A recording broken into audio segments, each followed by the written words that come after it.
நாளைக்கான வீடியோக்கான ஒரு ப்ரோமோ தாங்க வந்திருக்கு. ப்ரோமோ வந்து சூப்பரா இருந்துச்சு அப்படின்னு தாங்க சொல்லணும். அதாவது நம்ம கதிர் தான் வந்து குழந்தைய கடத்தியிருக்காரு அப்படிங்கிற மாரி வந்து எல்லாரும் முன்னாடி வந்து நம்ம இந்திரா வந்து சொல்லிட்டாங்க அப்படின்னு தாங்க சொல்லணும். அதெல்லாம் பார்க்குறக்கு நம்ம சேனலை மட்டும் மறக்காம லைக் அண்ட் சப்ஸ்கிரைப் மட்டும் பண்ணிடுங்க. ஃபஸ்ட்டு எடுத்தோடனே கதிர் கதிர் வந்து ஹாலில் உட்காந்து புலம்பிக்கிட்டு இருக்கிற மாதிரி தான் காட்டிக்கிட்டு இருக்காங்க. இந்த வீட்டில் டெய்லி நான் உயிர் பயிரத்தோடு தான் வாழ்ந்துக்கிட்டு இருக்கேன் அப்படிங்கிற மாதிரி சொல்கிறாங்க. உடனே அதை பார்த்துட்டு ஜெயா வந்து கேட்குறாங்க, எதுக்கு கதிர் அப்படி சொல்கிற, உனக்கு என்னாச்சு அப்படிங்கிற மாதிரி கேட்காங்க. ஆமாம்மா, கொலகாரியை நீ தான் வீட்டுக்குள்ளேயே வச்சிருக்கியே, அவள் என்னைக்கு யாரை கொல்லுவான்னு தெரியாது, எனக்கு என்னமோ அந்த வீட்டில் இருக்கிறதுக்கே ரொம்ப பயமாக இருக்குமா அப்படிங்கிற மாதிரி சொல்லிக்கிட்டு இருக்காங்க.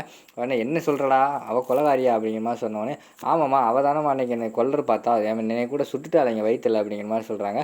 உடனே இந்திரா வந்து சொல்கிறாங்க, மாமா இங்கே பாருங்க மாமா, விஷயம் தெரியாமல் பேசிக்கிட்டு இருக்காதீங்க, நான் உங்களை முதல்ல ஃபஸ்ட்டு பார்க்கவே இல்லை, நான் அன்றைக்கி போகும்போது குழந்தை மேலே யாரோ கட்டை கொண்டு எரிஞ்சாங்கன்னு சொல்லி தான் டக்குன்னு நான் பார்க்காம சுட்டுட்டேன், சரியா, நான் நீங்கள் தெரிஞ்சால் நான் சுட்டிருக்க மாட்டேன் அப்படிங்கிற மாதிரி சொல்லிட்டு இருக்கிற மாதிரி காட்டுறாங்க.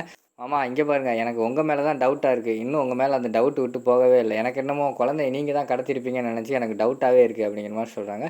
என்னது, நான் குழந்தைய கடத்தேன்னா? ஆமாம், என்னை சுட்டுட்டு என் மேலே பழியும் போடுவேன் அப்படி தானே அப்படிங்கிற மாதிரி வந்து நம்ம கதிர் சொல்கிறாங்க. ஆமாம், எனக்கு நீங்கள் தான் குழந்தைய கடத்துனீங்கன்னு என் உள்மனை சொல்லிக்கிட்டே இருக்குது அப்படிங்கிற மாதிரி சொல்கிறாங்க. உடனே ராகினி வந்து கதிருக்கு சப்போர்ட்டாக வந்துடுறாங்க. டேய் கதிர், இவ மெடலுக்காக என்னனாலும் செய்வாடா, உன்னை சுட்டுட்டு அதை பெரிய நியூஸ் பேப்பரில் வர வச்சுட்டு அங்கே ஐஏஎஸ் வேலையில் வந்து பெரிய மெடல் வாங்கி குத்திக்கணும்னு ஆசைப்பட்றா அப்படிங்கிற மாதிரி சொல்லிக்கிட்டு இருக்காங்க. உடனே இந்திரா சொல்கிறாங்க, இங்கே பாருங்கள் சித்தி, உங்களை மாதிரி அந்த பழக்கம் கிடையாது, எனக்கு என்னமோ அந்த குழந்தைய திருட்டில் வந்து உங்கள் மேலேயும் தான் எனக்கு டவுட்டாக இருக்குது, நீங்களும் கதிர் மாமாவும் சேர்ந்து தான் இந்த வேலையெல்லாம் பண்ணியிருப்பீங்கன்னு நினைக்கிறேன் அப்படிங்கிற மாதிரி சொல்கிறாங்க.